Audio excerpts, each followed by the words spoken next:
Hi, everyone. This is Dr. Colleen Meyer with Meyer and Mintz LLC, bringing you Fearless in Pink. Oh my God, you guys, I am so excited to have our guest today. She is an amazing woman, Lysa. Now, make sure I get the last name correctly. Sheinina. How do you say it? Sheinina. Okay. Thank you for that. You got it right.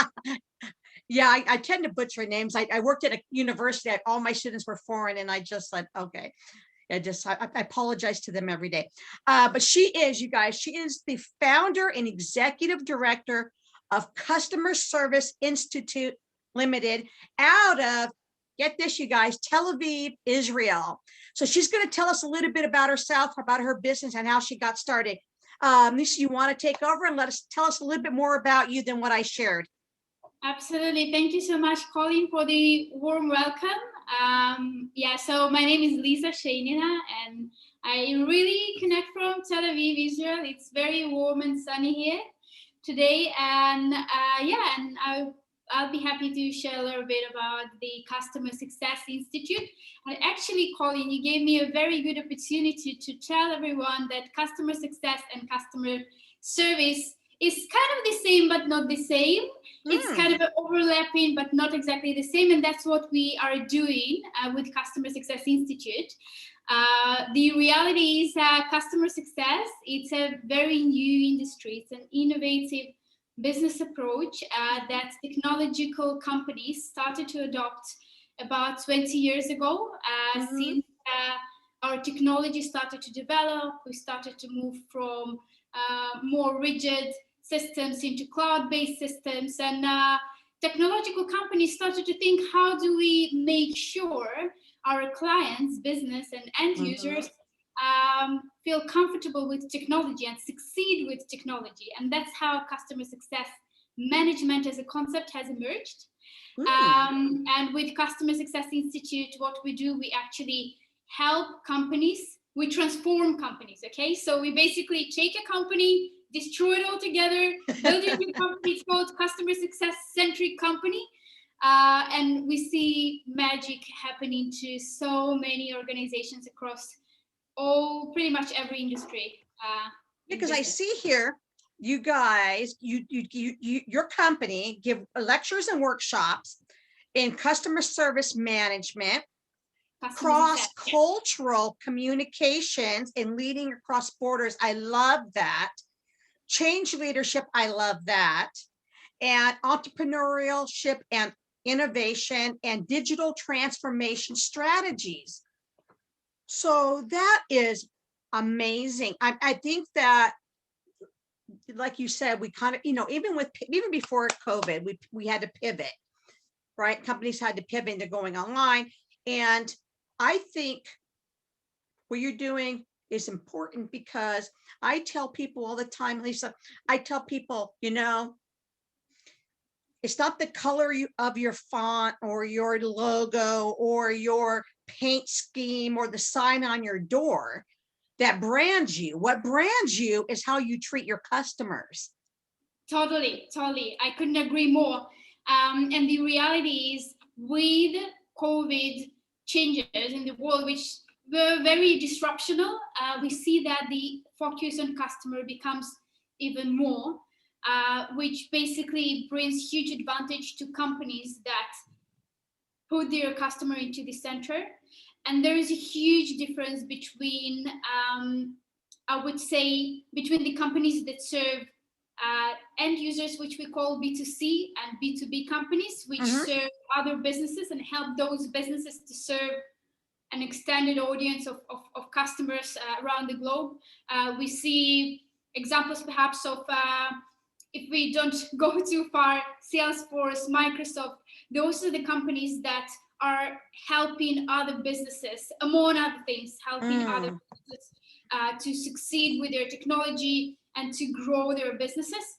And in the center of customer success management is actually this very smooth alignment between business and technology, and making sure that this digitalization wave that we've encountered over the past year, where everyone had to stay at home, work from home, find out new ways to stay connected. So in this environment, technology still gets to the companies, to the market, to the users in the most easiest way.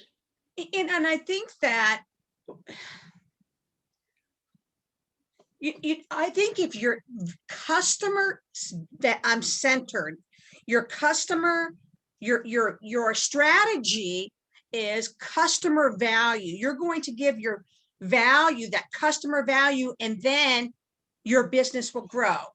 100% correct. Yeah, totally. You just got it absolutely right.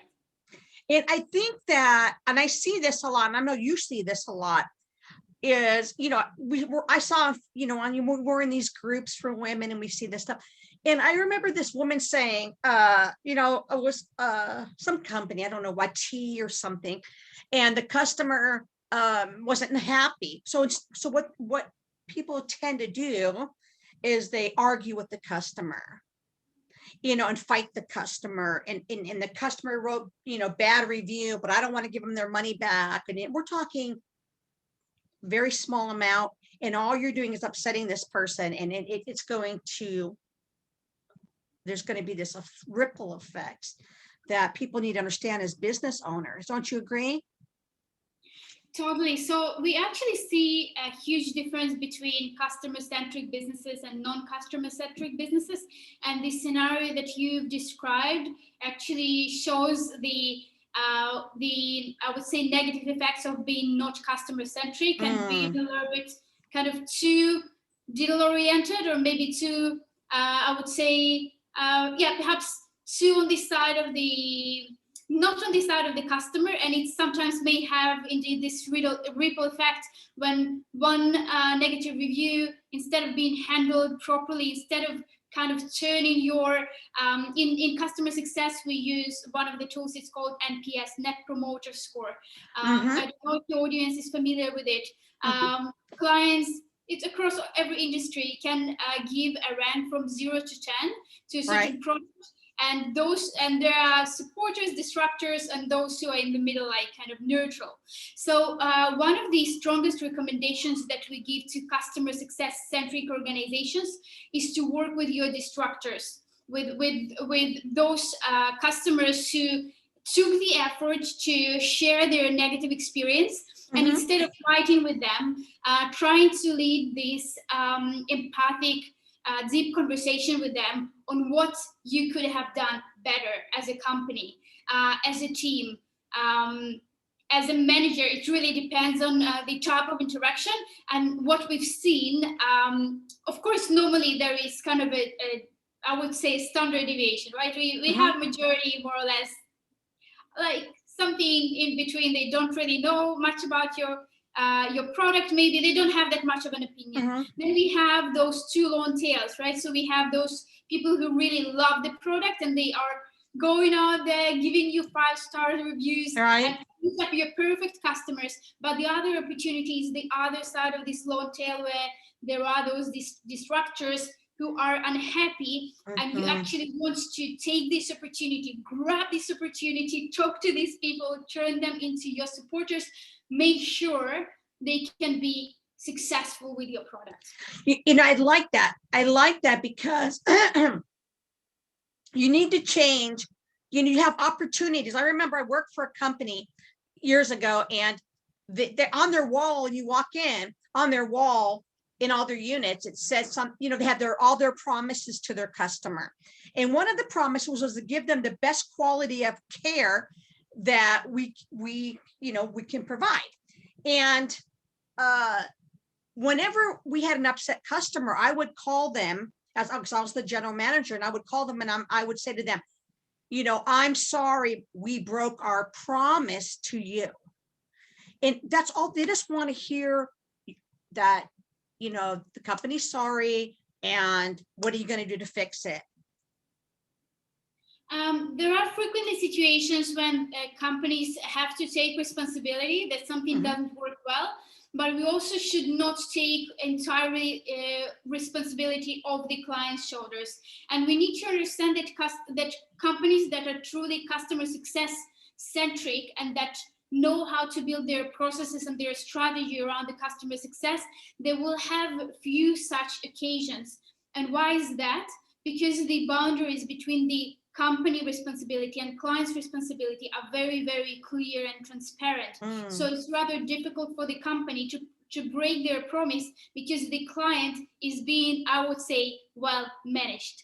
And one of the main functions within the customer success, and let's maybe a little bit define, right? In Customer Success Institute, we look at customer success management from a variety of standpoints. So we say there is customer success within the organization, there is a customer success within a team, then there is a customer success within business, industry, and cross industries, and we look at all of those layers, and we help companies to adopt, not only companies but entire industries, right, to adopt this methodology. And what basically what happens, right, once this methodology is set correctly, the client is managed by customer success managers, right? That's the function, that's the role. When the customer is managed and not let go and do whatever they think they should do, there is less frustration, there is less disappointment, and there is much more satisfaction. What do you think? Tell me what you think in your experience. What do you think is the number one problem, like number one hurdle that you have to get over to get people to understand about being customer service valued, or customer value, or customer service valued strategy? So we speak with hundreds of businesses across the globe, and Customer Success Institute is a Tel Aviv-based company that serves the global market. And thanks to COVID, actually, this is now does need to be, justified or explained why this way. We really serve the entire global market, and we lead conversations with top management of companies, right? So we both provide our service with the help of top management with top experts like VC level customer success and innovation professionals on one hand. On the other hand, all of the conversations, they start with the C level management of companies that have not yet adopted customer success management, right? And of course, we start to talk about their challenges, right? Which no one really wants to talk about challenges. No one wants to. Nobody wants to. Everything's fine. Everything is perfect. We just need more sales. That's one of the most frequent conversations that we have. That's right. That's what it is. They blame it on everything else. Do they? So it's sales, or they say it's more customers, but they're just, is it that they're turning these customers over? Is it the attrition? Is it do they do that? Do they say it's sales when it's really customer service? They don't really think that it could be solved this way. Many managers, they believe that the way to grow their business is just by adding more sales.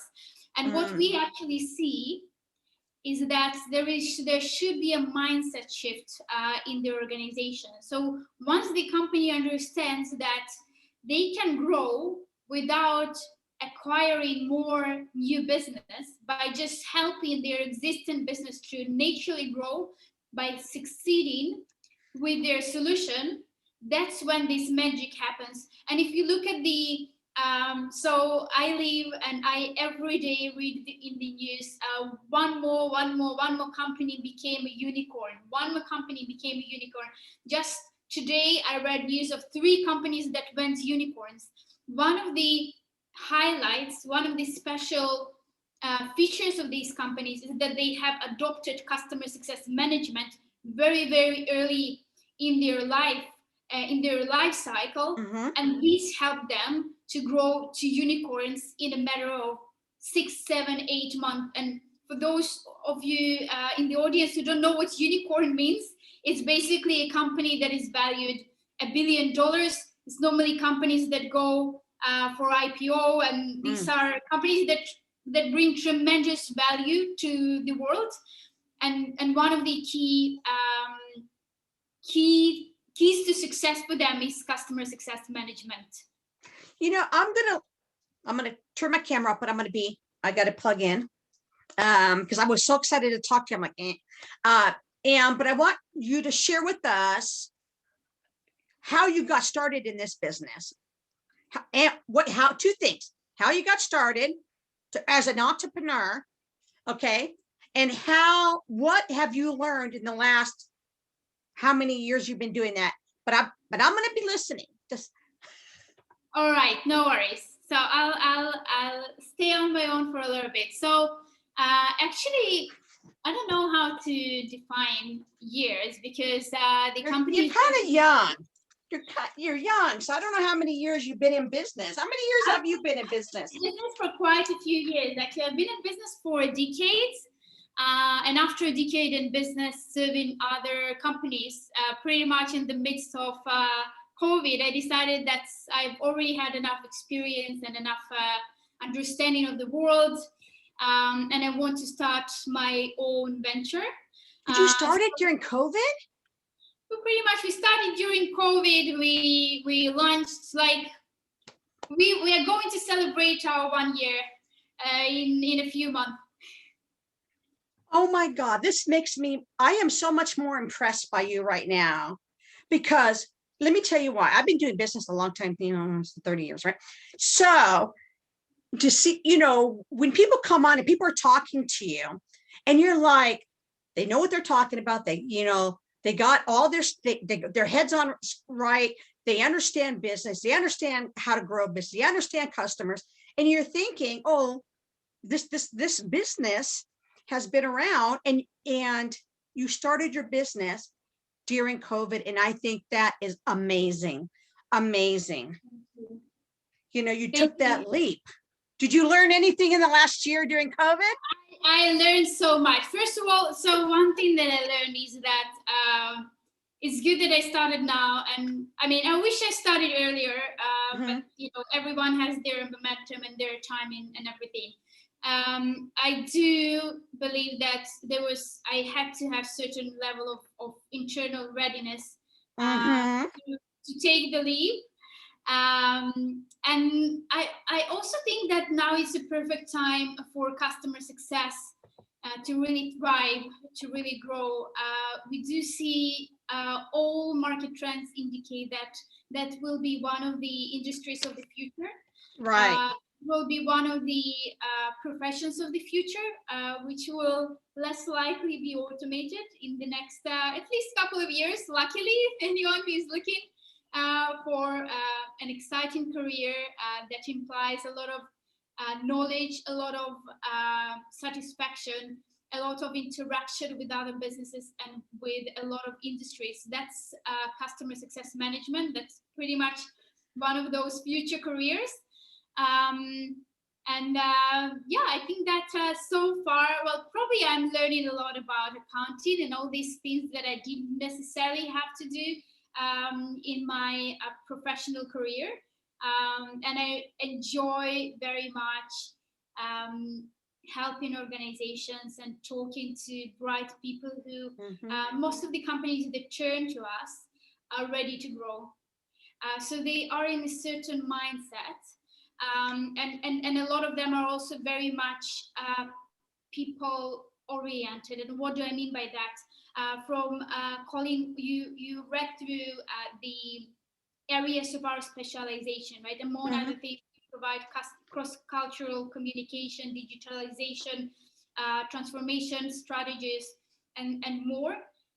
And the reality is, all these things, they come together. All of these areas are parts of customer success management. We do see that when companies starts thinking customer success management, they also start thinking about how do we treat our international partners? How are we going to expand globally? How are we treating our international teams that are sitting elsewhere outside of our headquarters? And this all brings together a very beautiful picture of the businesses that we are serving to. Because I was just going to ask you about that. So you're starting this business, you're starting, and it's international. You're an international. If someone said, is listening or watching, and they said, I really wanted to think about getting out there in working internationally, what advice would you give them? Working Depending on the internationally business, or of course. operating internationally? Operating internationally or working internationally, because that's very different thing. Okay, then I'll let you, if I said to you, I want to take my marketing business international, and you, how would you, what would, because I'm a B2B, right? I'm a business to business. And if I wanted to try to reach out with tentacles, what would you say? Which one of those would you say would be for me, or somebody who does service-based, and then maybe somebody who did product-based businesses? Okay, sure. So I think that one thing, and that's normally the case for non-English speaking markets, we recommend first of all to understand whether they have the relevant human resources to serve those markets, because especially if we talk about global market, in most cases you do need to have a team that is able to communicate at least in a few international languages. We are talking about English, French, Spanish. These are the most popular languages across the globe, and they are essential in order to even start. That's one thing. Second thing, you need to understand the market. And what do we mean by that? You should not only understand the numbers, because the numbers are just part of the story. You need to understand the values of these specific people.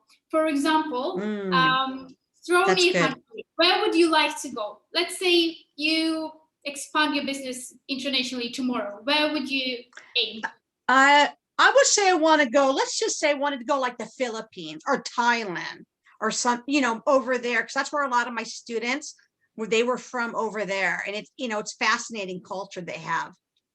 Yeah, totally. And I've actually been to these countries personally, so I can tell you it's really fascinating countries. And even part of my team is international, and they are located in these countries. Oh, so yeah, so Asian countries, first of all, if we look at the trends, are some of the most developing markets, and there is a lot of future potential in them. Maybe economically, not today, maybe in a couple of more years, but we will see more and more opportunities coming out from these areas. One of the things that you need to know about Philippines is that, one, it used to be a colony. It used to be a Spanish colony several hundred years ago. Two, it's an island country, which means that the transportation there is a huge challenge, and it's pretty much island hopping unless you are in Manila.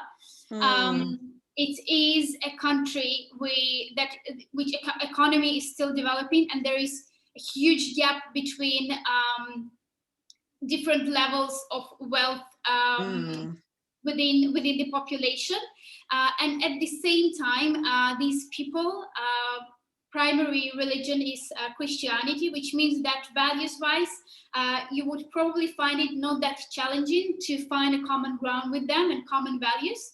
They also appreciate I would say, the values of dignity, the values of serving, the values of trust, which really help to build proper working and business relationships with this country.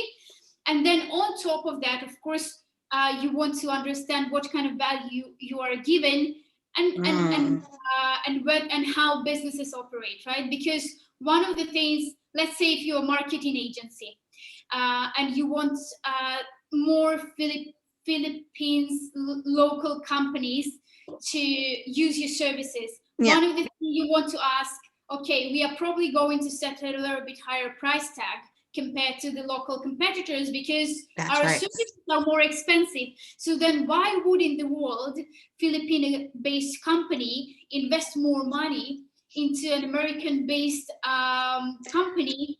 What is that added value that local companies cannot provide, right? Exactly right.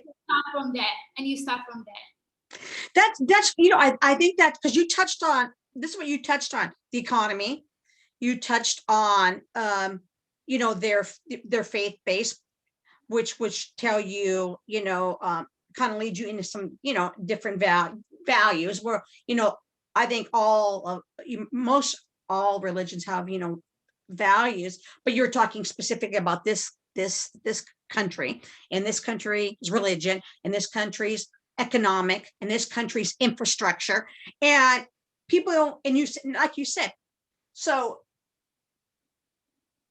why would they hire an American company, probably where they can half the cost or 1/3 of the cost, so, you know, using a company from their own country, who knows how they think without having to guess. So I can tell you a few things. First of all, not everything is money in business, and not always the price tag is what defines the success of the business. For example, our price tag is higher than average, and we still get business because we can provide the value that our competitors cannot. I love that. One thing. And second thing, business is not only about selling. And that's definitely the trend that we see, especially in multinational corporations. When you start thinking globally, you know, you have your heart in America, you have your brain in, let's say, in Netherlands. I don't know, I'm just throwing, okay? Yeah. Hey, why not? You have headquarters in Netherlands, you have the heart, you have the actual design maybe in the United States, you have implementation in India and in Philippines, and you have your sales team sitting in Ireland, because that's more relevant for the setup of the company. So when companies change from local to global, they are not only thinking about the market share, they also think, they basically restructure. That's what I'm saying. There is happening a transformation in the thinking, because at the end of the day, the company is no longer local. Now it has so many more opportunities. Imagine you have 200 something countries, and you can get the best of that country, whether it's their talent, whether it's their ability to handle business operations, whether it's their need for your service, okay? Because it could be that Philippines, once you start discovering, you find out there is no competitors. No competitors, no one provides the service you do. So you go there and everyone wants to buy. You know, I love that philosophy. I love how you see that international global perspective about business. And that's probably why you're having such great success. If someone wanted to get a hold of you, let's say someone's listening and somebody goes, oh my God, that's what I want to do. How would they be able to get a hold of you? Would they be able to email you? Do you have a website? I think you do. Let me look. We have a website. Yeah, we have a website. So we have quite an interesting setup, because we believe that people are like, website is something that is definitely required. It's something that's just easy to find. So our website is www.csminstitute.org. Very, very simple. CSM, Customer Success Management. And we'll put that out. We'll put that out there for everybody. Your website, your phone number, whatever you want to give up. So I'm happy to give up everything. And in fact, probably Google will not really show us that much, but we are on Facebook, LinkedIn, Instagram, Vimeo. There is a lot of materials that we are also sharing with our audience, just to educate them about what customer success is and how great it is for your business. So even if you're at a very early stage of your business initiatives, of your entrepreneurial career journey, whoever calls it their way, we do want to make sure that every business starts to think more about customer success of their customers, and also internal, because once you start thinking about customers, a lot of executives I work with, they say for our teams, customer success management teams, there is no person who we will not call a client, because even internally we need to bring everyone on board. So we want to make sure that everyone is successful, both internally and externally. And that's part of the magic of customer success. You know, I love this whole conversation because I love strategy. I love customer service. I love your international. I love your perspective. And I just want to say thank you so much for coming on with us. And we're going to make sure that we get all your information. So when we put it out, it's going to be, you guys can get a hold of her. If you want to get a hold of her, you know, we'll get that information out to you. But I wanted to thank you for coming on. It was an amazing, amazing talk. Thank you so much. Thank you for inviting me. You're Thank you. welcome. Have a great day.